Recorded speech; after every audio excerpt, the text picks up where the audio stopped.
Hey everybody, it is Monday, August 12th. You're listening to the Mo News Podcast. I'm Moshe Wanunu. This is the place where we bring you just the facts and we read all the news and read between the lines so you don't have to. As you can probably tell, it's just me today. I'll be solo this week. Jill is on a much-deserved vacation. I hope everyone had a restful weekend, enjoyed the end of the Olympics, if that was your thing this weekend. We had a lot of fun talking about the closing ceremonies and that viral Australian Olympic breakdancer over on the Mo News Premium account this weekend. If you're not already a premium member, what are you waiting for? We do deep dives. We talked about the Electoral College. I answered your questions about a whole variety of things.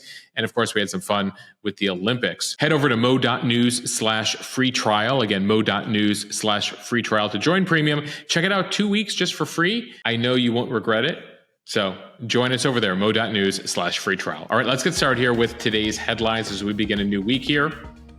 Donald Trump's campaign says that it has been the victim of an Iranian hack. We'll tell you all about it. As I mentioned, it was the end of the Summer Olympic Games this weekend. We'll look ahead to LA 2028 and a major controversy right now. One U.S. Olympian being asked to return her medal. We'll tell you the latest about that tragic plane crash that took place in Brazil on Friday. The Ukrainians acknowledged for the first time, yes, they have in fact invaded Russia. We'll tell you what they're saying about it. The U.S. is attempting a long shot bid to get the Venezuelan president Maduro out of office. We'll tell you all about that strategy. Back to politics, we'll tell you what has Donald Trump calling Kamala Harris a copycat and why Celine Dion is now chiming in on the 2024 campaign. Some new numbers as some kids are already headed back to school here in early August when it comes to cell phones in the classroom and which states are cracking down. And new records broken by Deadpool and Wolverine. If you haven't seen it in theaters, frankly, based on these numbers, you're one of the last people left. And of course, I'll end, as always, with On This Day in History. But let's begin here with a reported hack of the Donald Trump presidential campaign.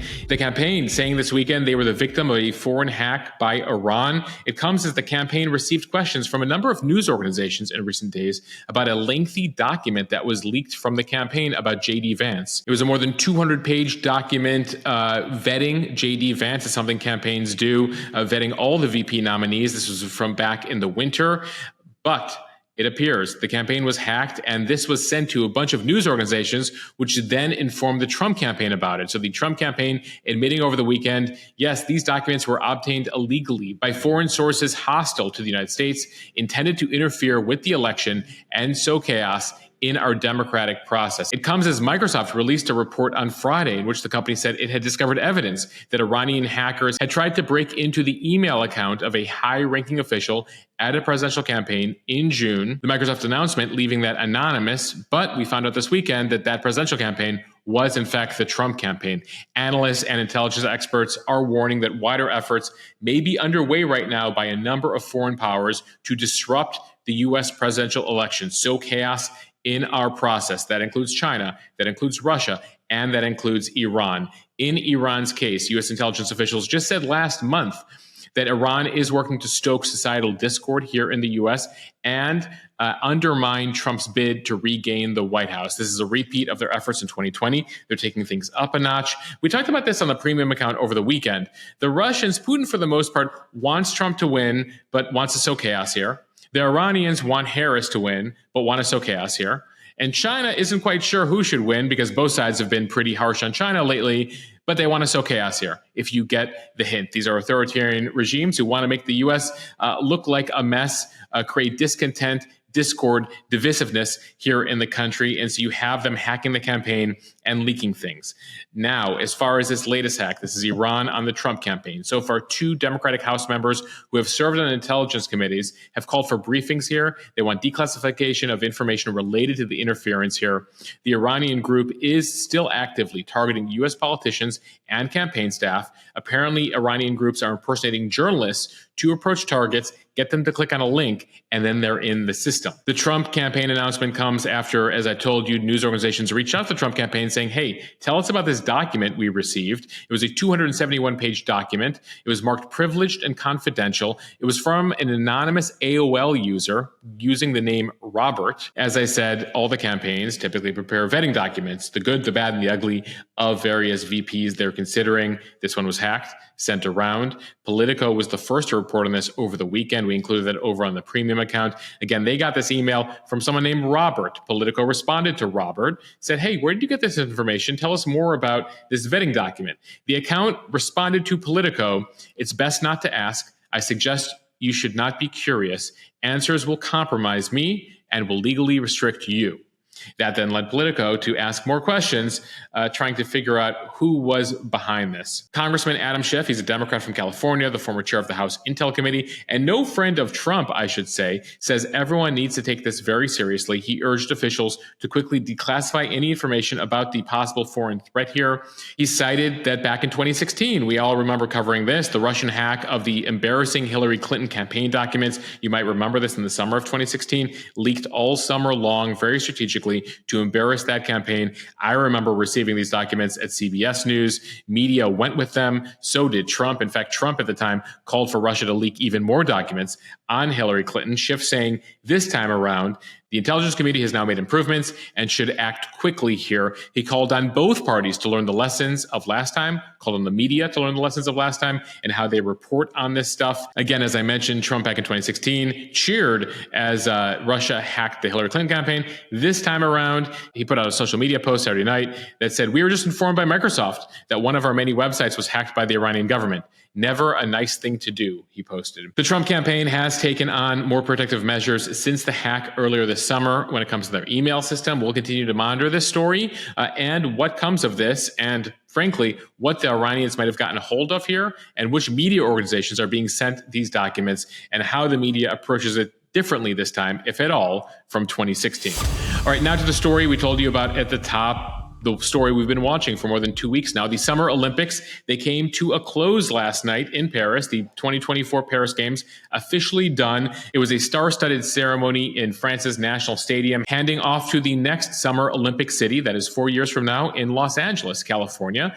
Billie Eilish, Red Hot Chili Peppers, Snoop Dogg, and Tom Cruise were among those partaking in the ceremony as they took the handoff from Paris to LA, the mayor of Paris, handing it off literally the flag to the mayor of LA. Simone Biles was also part of that ceremony. And then you had Tom Cruise going all Mission Impossible with a jump into the stadium. He was riding a motorcycle through Paris. He makes this huge jump from the top, the roof of the stadium onto the ground, grabs the flag, and then at one point, the production goes into tape, clearly a pre-tape sequence of him landing in Hollywood, and then a zoom out of the Hollywood sign, the two O's in wood of Hollywood, forming 2 of the 5 Olympic rings. So the Olympics, the Summer Games at least, are off to LA in just about 4 years here, just over 1,200 days. Following in Paris's footsteps in 4 years from now will be a challenge. Paris made some spectacular use, if you were watching the games, of the backdrop of Paris, the Eiffel Tower, of Versailles, all the various beautiful buildings and history of France. LA is going to lean into Hollywood here and all the things that make Southern California iconic, the beaches and the various facilities in Southern California. Remember, LA last had the games back in 1984, and it was notable for a variety of reasons, including the fact that those Olympic Games were profitable. A rare thing when it comes to the Olympics. Usually they're a loss situation. Budgets have ballooned since then. Paris, by the way, cost just about $10 billion with a B to produce. LA says they can do it for less than $7 billion. We'll see if they can make that work. They say they're going to avoid construction of a lot of temporary spaces. They're going to use UCLA as the athletes' village. So we'll watch that unfold here. We should note that not all of the sports will be played in Southern California. Softball and whitewater rafting are set to take place in Oklahoma City 4 years from now. So we'll look out for that. In the meantime, between these Summer Games and the next Summer Games, we'll have the Winter Games. Those will take place in Milan in a year and a half. Now, one sport that got some attention in recent days was breakdancing. Breakdancing was an Olympic sport for the first time this year, and it looks like it might be the last time. LA will not have breakdancing in 2028. One athlete we were talking about this weekend was the Australian breakdancer Rachel Gunn, who has gone viral for all the wrong reasons. Her performance was interesting. She was awarded 0 points through her multiple performances. She happens to be a professor in Australia who studies breakdancing. And so while she might be well studied at breakdancing, it's not so apparent that she's very good at it. Australians posting videos on TikTok and Instagram, laughing, saying they took a piss on everyone by having her perform, though she takes her performance very seriously. She defended it, saying it was very artistic. She was taking a different approach to breakdancing. Definitely Google Rachel Gunn, or she's known as Ray Gunn, breakdancing if you want to check it out. She actually created a move called the kangaroo. It's literally just her hopping up and down with her hands up like a kangaroo. Anyway, I digress. Breakdancing gone in 2028. LA instead will be adding a couple different sports. Baseball and softball will be back. They were played at previous summer games. They haven't been played in recent Olympic games, so they'll be back. Flag football will be a sport for the first time. And lacrosse, cricket, and squash will also be added to the Olympics lineup. So definitely look out for that in the next couple of years here. As far as results from Paris, the U.S. came out on top when it comes to medals, a total of 126 medals for the U.S., including 40 gold medals. When it comes to total medals, number 2 was China with 91. The British was 65, and then the France close behind with 64. Though most of the world doesn't go by total medals, most of the world goes by most gold medals, and that's where there was a tie here between the U.S. and China, both with 40 gold medals. The U.S. eking into that tie on the last day with U.S. women's basketball yesterday, winning a nail-biter against France to get their 8th gold medal now in 8 straight Olympics. So it's now the U.S. and China when it comes to the Olympics as the 2 most competitive in a variety of things in the world, and now at the Olympics. The Russians used to be a powerhouse when it comes to the summer and winter games. They were nearly invisible in Paris. They only brought about 15 athletes, barely registering in the total medal count. A fun fact for you today, when it comes to the 40 gold medals the U.S. won, 26 of them were won by women, meaning 65%, 2/3 of gold medals the U.S. brought home, won by either individual or women's teams. Speaking of the U.S. women, one medal controversy we'll be watching in the coming months and potentially years, depending on how long this takes. Gymnast Jordan Chiles is being asked to return her bronze medal from the individual floor exercise last week. U.S. Olympic officials are now appealing that ruling by gymnastics authorities. Let's back up here, though. What happened? Well, Jordan Chiles was competing in the floor exercises, and she received a score of 13.666. But her coaches submitted an inquiry with the judging panel, arguing that she should not have received a 1/10 deduction to her difficulty score for a split leap. The judges agreed. They said, yeah, that we messed up there. We're going to elevate her score up to 13.766. That meant that she hit the leaderboard and she fell into 3rd place, displacing a Romanian gymnast. The Romanian gymnast had finished at 13.7, so that 0.1 deduction and then that fix by the judges put Jordan Chiles in 3rd place, getting the bronze. But wait, the Romanian Gymnastics Federation then files an appeal, claiming the U.S. submitted the inquiry too late. They say that you have 60 seconds to submit an inquiry, and it took the U.S. 64 seconds, 4 seconds over, to submit that inquiry. So even though the judges got it wrong, because of that 4-second delay, they ruled over the weekend, we're going to kick her score down back to 13.666. Jordan Chiles is no longer the bronze medalist, and she needs to return that medal. We're going to give it back to the Romanian. So the Court of Arbitration for Sports, CAS, it's called, avoids the on-floor appeal, even though they admitted they got something wrong. Now, USA Gymnastics says, wait, not so fast. We have video evidence that we actually submitted that appeal 13 seconds before the deadline. As I told you, it was a 60-second deadline. USA Gymnastics says they did it in 47 seconds, not 64 seconds. So they've submitted that new video evidence. They say they believe that Jordan Chiles should get to keep her bronze medal. Now, as for this dispute, this could take months or years. A legal battle here. It's unclear here whether she's going to return the literal medal or she will hold on to the medal here, but it's certainly something you should look for updates on if this is something that you closely follow. We did hear from a gymnastics trainer, an Olympic level gymnastics trainer who happens to be in the Mo News community. I love the Mo News community. You guys literally do everything in the world. So one of you is a gymnastics trainer who is closely following the competition.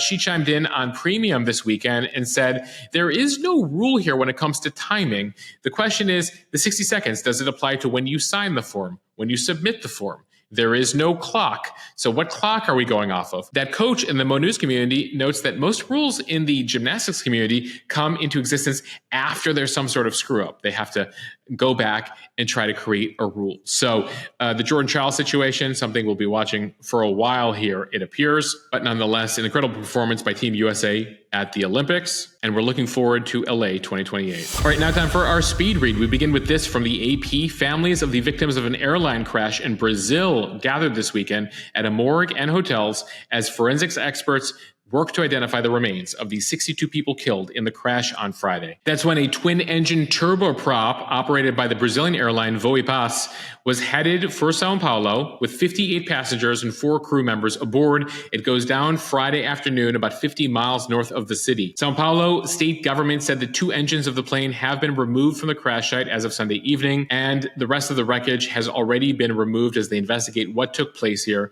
The remains of all 34 male and 28 female victims were recovered over the weekend. Almost all of them are Brazilian. One notable thing among the dead 8 cancer doctors who were headed to a convention in Sao Paulo over the weekend. It is the world's deadliest airline crash in more than a year and a half. That's when a Yeti Airlines plane in Nepal stalled and crashed while making its final approach.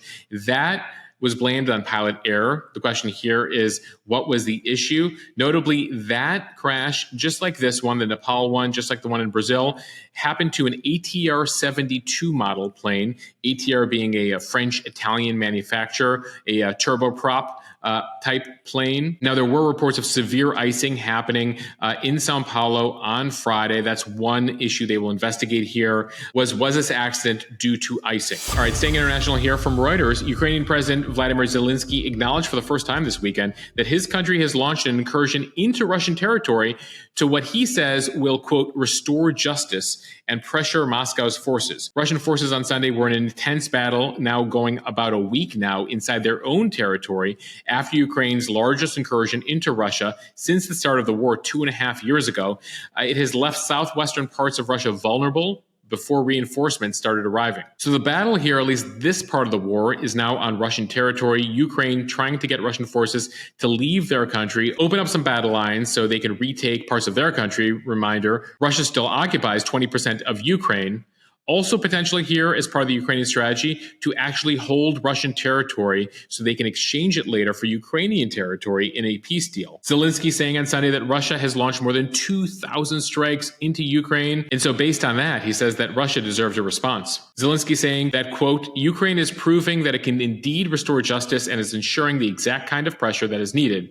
Pressure on the aggressor. Russia's defense ministry said on Sunday that it's making progress against Ukraine, destroying 14 Ukrainian drones, several ballistic missiles overnight, and other drones attacking Russia. For perspective here, Ukraine now occupies about 100 square kilometers of Russia. That compares to Russia, which controls more than 100,000 square kilometers of Ukraine, just for perspective on how much territory the Ukrainians have been able to take so far. The concern, of course, as always in this war, is escalation, how Putin might react if he starts to get concerned here, though as of now, the Russians believe they'll be able to push Ukraine back. But again, Ukraine struggling right now to change the game here. The battle lines have basically been solid there. Sometimes they're literally moving a couple feet back and forth, or a house back and forth. The counteroffensive from Ukraine, not successful last year. So Ukraine trying a new move here by going into Russia. And staying international here, we're now in Latin America with the Wall Street Journal. The U.S. is pursuing a long shot bid to push the Venezuelan president Maduro to give up power in exchange for amnesty. The Journal reports that this all follows overwhelming evidence that the authoritarian leader lost last month's election and fabricated results to stay in office. The U.S. apparently discussing pardons here for Maduro and his top lieutenants as a way to get them out of the country. They all face U.S. Justice Department indictments. One of the people says the U.S. has put everything on the table, quote, to persuade Maduro to leave before his term ends in January. The Wall Street Journal reporting here that the U.S. would be open to providing guarantees not to pursue Maduro and others for extradition. A reminder that back in 2020, we placed a $15 million bounty for information leading to his arrest, as well as other allies looking to flood the U.S. with cocaine. So this represents a flicker of hope here for the Venezuelan political opposition. They have been trying to conduct protests here to support the former diplomat Edmundo Gonzalez, who apparently defeated Maduro in a landslide based on all the numbers we're seeing. But Maduro has never released the results, has declared himself the victor here. And over the past couple of weeks here, Maduro has jailed thousands of dissidents, maintained the military's loyalty, tasked the Supreme Court with his hand-picked allies to resolve the impasse, to buy him more time. Again, he still hasn't released results. He promised to release the results, and in the meantime has arrested, and in some cases is sentencing protesters to 30 years in prisons run by gangs. He has shut down social media platforms in the country. He shut down X and other apps. So the protests not doing very well. International action here might be the only avenue to force him out. After 11 years of authoritarian rule, he has overseen an economic implosion in the country, 100,000% inflation. Yes, 100,000% inflation in the country. Diplomatic isolation. A quarter of the population has left the country. That is 8 million people. As I've told you before, that's more than the number of people who have left Syria or Ukraine and would be equivalent to 80 million Americans leaving the U.S. If there was a crisis. So we'll watch here to see whether this strategy here, this long shot strategy by the U.S. to get Maduro out of power, has any effect. All right, back to U.S. politics here from the Hill. Former President Trump and Vice President Kamala Harris were both out on the campaign trail this weekend. Harris on Saturday was in Vegas, where she said she would seek an end to income taxes on tips if she was elected president. If that sounds familiar, that's because former President Trump made the same policy proposal earlier this year. It came in Vegas, which is also where he was pushing it. That's where thousands of casino employees depend on tipped wages. It's a priority for Nevada's influential Culinary Workers Union, Nevada being a swing state. And so now both sides are in favor of exempting tip income from federal income and payroll taxes. It didn't land well with Trump, though, who called Harris a copycat over the weekend, saying everything about her is fake, he wrote in one proposal. He's very upset here that he feels that she stole his plan. Though we should note in politics, there aren't very many original ideas here. That said, Trump says he proposed it first, and Harris is a copycat. It came as Trump was back on the campaign trail over the weekend in Montana, of all places. It's a very red state, but he happened to have a fundraiser there, so he decided to hold a rally there. One of the storylines coming out of his Montana rally, not what he said at the rally, but the music that was playing before the rally. In this case, Celine Dion's My Heart Will Go On. He was playing the music video. This is part of apparently the playlist the Trump campaign has. Well, Celine Dion and her team are calling on Donald Trump to stop playing her music video, stop playing My Heart Will Go On at his rallies. They say that the use is unauthorized. She does not endorse him, and she has not given him permission to use her music. She added in a statement, and really, that song? Notably, My Heart Will Go On comes from the film Titanic, in which thousands of people die sinking when the ship crashes into an iceberg. The fact that he uses My Heart Will Go On at campaign rallies drew notice on social media over the weekend, people questioning whether he was being trolled by his own campaign, saying, of all songs to choose, is that really the metaphor you want for a campaign, using a song about thousands of people dying and Leonardo DiCaprio sinking in the ocean? We'll see here if the Trump campaign stops playing the song or doubles down and keeps playing the song on the campaign trail. All right, this from the New York Times now. Already some of you are telling us that your kids are back in school. It's only August 12th, but here we are. And it is looking like there might be a change this year in a school near you. Schools are finally cracking down on cell phone use. Red states and blue states are both mounting a bipartisan effort to crack down on rampant school cell phone use. So far this year, 8 states now have passed laws, issued orders, or adopted rules to curb phone use among students during school hours. This comes as 70% of school teachers say that student phone distraction is a, quote, major problem. That's according to new research from Pew. And the issue isn't that some kids compulsively use apps like Snap, TikTok, Instagram during lessons, distracting themselves and distracting other kids. It's a larger issue, right? It has to do with mental health and emotional issues. In many schools, students have also used their phones to bully, sexually exploit, share videos of physical attacks on their peers. I've heard from teachers on kids' inability to socialize with others, kids by themselves, impacts on test scores. So this is a huge issue here. We discussed it earlier this summer on the special podcast we did with Jonathan Haidt. He's the professor and author, best-selling author, I should say, of Anxious Generation. It's a book that you may have heard about this summer. We featured him on the Mo News Interview podcast. That's our second podcast where we deep dive into various issues. If you don't already get it, head over to the Mo News Interview podcast, episode 93, for our interview with Jonathan Haidt about social media, smartphones, and their impact on kids. Again, episode 93 of the Mo News Interview podcast. We have it linked in the show notes. So among the states here that are moving to ban phones, Florida, Indiana, South Carolina, and Louisiana. Teachers are hoping that the phone bans in the classroom help improve students' ability to concentrate on their lessons, work in groups. Some schools have found that the bans have decreased bullying and student fights as well. Even so, the question is, how much of an impact do these have? In many schools, as you know, there are school-issued laptops, tablets that allow for the use of YouTube, video games, and they have also found that students have found a way to bully each other through those laptops as well. One interesting trend to watch here is how the parents react. Although 70% of parents agree that cell phone use should be banned during class, more than half think students should still be allowed to use their phones during lunch and recess and times like that. Though in this case, schools are looking to crack down from open to close. Though in this case, it appears a number of schools are looking to crack down on phones from first hour till the end of the day. All right, finally, some movie news here from Deadline. Deadpool and Wolverine has achieved its destiny, joining Joker as the second R-rated film to gross $1 billion with a B at the global box office. The film needed just 3 weekends to reach that milestone. It grossed more than $50 million over the weekend, which brings its total here in North America to about $500 million, with more than $500 million also sold overseas. With just over $1 billion grossed here, Disney is the first studio ever to have back-to-back releases reach $1 billion. They also had Pixar's Inside Out 2 that crossed that mark last month.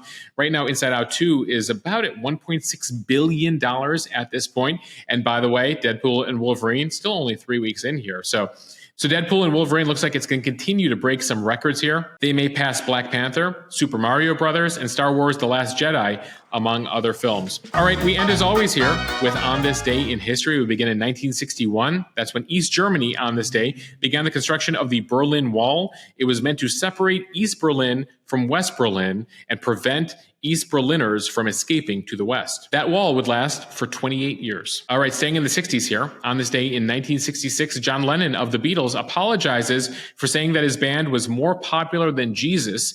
Apparently, the comment had sparked protest, album burnings, the burnings of Beatles albums among Christians in America. So Lennon apologizes, saying, sorry about that. We are not more popular than Jesus. And finally here in 2017, 7 years ago today, the Unite the Right rally in Charlottesville, Virginia became violent after a car smashed into protesters. One man deliberately driving his car into a crowd, killing one person, injuring 35 more.